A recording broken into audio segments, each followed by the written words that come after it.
नमस्कार मित्रों, आप सभी का स्वागत है आपके अपने चैनल सुरभि सेवा में। मैं आपका होस्ट सुरेंद्र कुमार शर्मा एक बार फिर से आप सभी के समक्ष हाजिर हूँ। आज हम बात करेंगे गीता के द्वितीय अध्याय सांख्य योग के श्लोक 31, 32, 33 और 34 के बारे में। ये सब एक साथ जुड़े हुए हैं, इसलिए मैं सबको साथ में ले रहा हूँ। 31वें श्लोक में भगवान बोल रहे हैं, स्वधर्म अपि चावेक्ष्य न विकम्बितु मर्हसि धर्माधि युद्धात् श्रेयो अन्यत् क्षत्रियस्य न विद्यते। भगवान बोल रहे हैं, तथा अपने धर्म को देखकर भी तू भय करने के योग्य नहीं है, यानी तुझे भय नहीं करना चाहिए, क्योंकि क्षत्रिय के लिए धर्म युक्त युद्ध से बढ़कर दूसरा कोई कल्याणकारी कर्तव्य नहीं है। इसमें भगवान बोल रहे हैं कि क्षत्रिय का एक ही वो धर्म होता है कि युद्ध करना और धर्म की अच्छी तरीके से स्थापना करना, इसलिए क्षत्रिय को अपने धर्म से च्युत नहीं होना चाहिए। 32वें श्लोक में भगवान बोल रहे हैं, यदृच्छया चोपपन्नम स्वर्ग द्वार में पावृतम सुखिनः क्षत्रियः पार्थ लभन्ते युद्ध मिद्रशम। हे पार्थ, अपने आप प्राप्त हुए और खुले हुए स्वर्ग के द्वार रूप इस प्रकार के युद्ध को भाग्यवान क्षत्रिय लोग ही पाते हैं। अर्थात इसमें भगवान ने यह भाव दिखला दिया कि ये जो युद्ध तुझे प्राप्त हुआ ये स्वर्ग का द्वार है। अगर जीतेगा तो स्वर्ग को प्राप्त होगा, और अगर तू जीत नहीं पाया तो स्वर्ग को प्राप्त होगा, और जीत गया तो धनधान्य स्वर्ग से संपन्न इस धरती का भोग करेगा।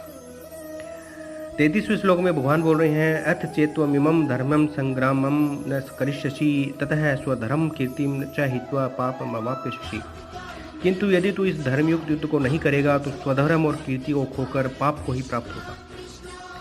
अगर धर्म युद्ध से तू भागेगा तो तेरी कीर्ति और यश सब धूमिल हो जाएंगे और अपने धर्म से भी तू च्युत हो जाएगा। 34वें श्लोक में भगवान बोल रहे हैं, अकीर्तिम चापि भूतानि कथय संति ते अव्ययाम संभावितस्य चा कीर्तिर्मरणादतिरिच्यते। तथा सब लोग तेरी बहुत काल तक रहने वाली अपकीर्ति का भी कथन करेंगे, और माननीय पुरुष के लिए अपकीर्ति मरण से भी बढ़कर है।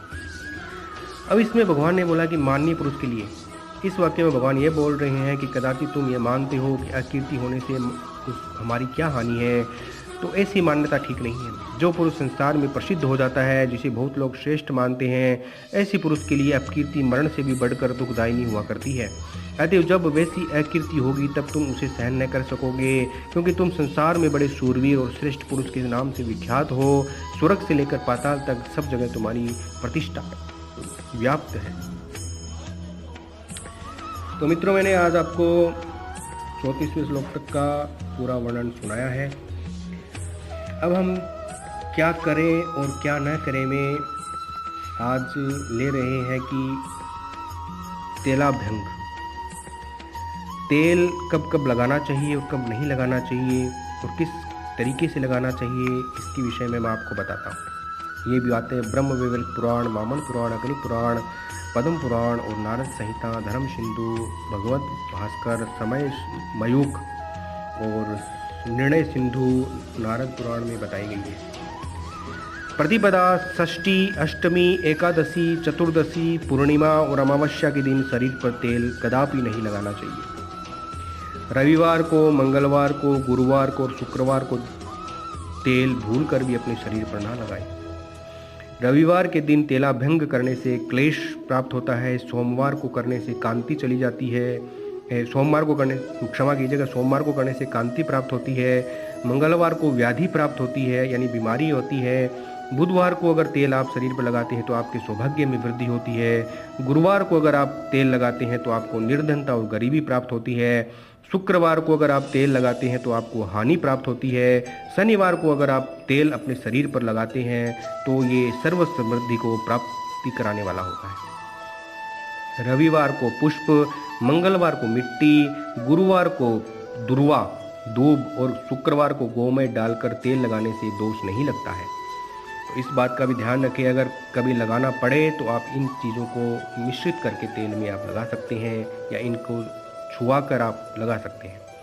जो प्रतिदिन तेल लगाता हो उसके लिए किसी भी दिन तेल लगाना दूषित नहीं है। जो तेल सुगंधित इत्र आदि से वासित हो उसको लगाना भी किसी दिन दूषित नहीं है। सरसों का तेल ग्रहण काल को छोड़कर अन्य किसी दिन भी दूषित नहीं होता है। अगर आप प्रतिदिन तेल लगाते हैं तो कोई समस्या नहीं, आप लगा सकते हैं। अगर आप नियमों का पालन करते हैं तो ये मैंने आपको बता दिया। सिर पर लगाने से बचे हुए तेल को शरीर पर कभी भी नहीं लगाएं, इससे आयुष्य में कमी आती है। तो मित्रों, इसी के साथ मैं अपनी वाणी को विराम देता हूँ। आप बने रहिए इस चैनल के साथ। 24 घंटे से सिर्फ 10 मिनट में आपका लेता हूँ। 10 मिनट में आपको बहुत कुछ दे देता हूँ जो आपके इस लोक में और परलोक के सभी पुण्यों में वृद्धि करने वाला है, क्योंकि स्वयं भगवान की वाणी आपके कानों में जा रही है जो अत्यंत पुण्य प्रदान करने वाली है।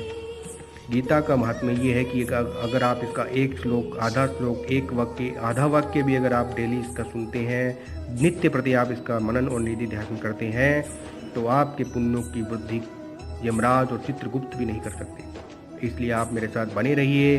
मैं आपके पुण्यों की वृद्धि के साथ गौ माता की सेवा के लिए कार्य कर रहा हूँ। ये आप ही का है और आप ही को समर्पित है, इसलिए आप इसके व्यूज बढ़ाइए। अपने रिश्तेदारों, सगे संबंधियों, मित्रों, सबको आप इसके लिए प्रोत्साहित कीजिए। ये एक धर्म का काम है, पुण्य का काम है। ये हमारे हिंदू संस्कृति और हिंदुत्व से जुड़ा हुआ काम है। इसको आगे बढ़ाना हमारा कर्तव्य है। इसमें आप जुड़िए मेरे साथ। इसी के साथ वाणी को विराम देता हूँ। धन्यवाद। जय श्री कृष्णा। राधे राधे।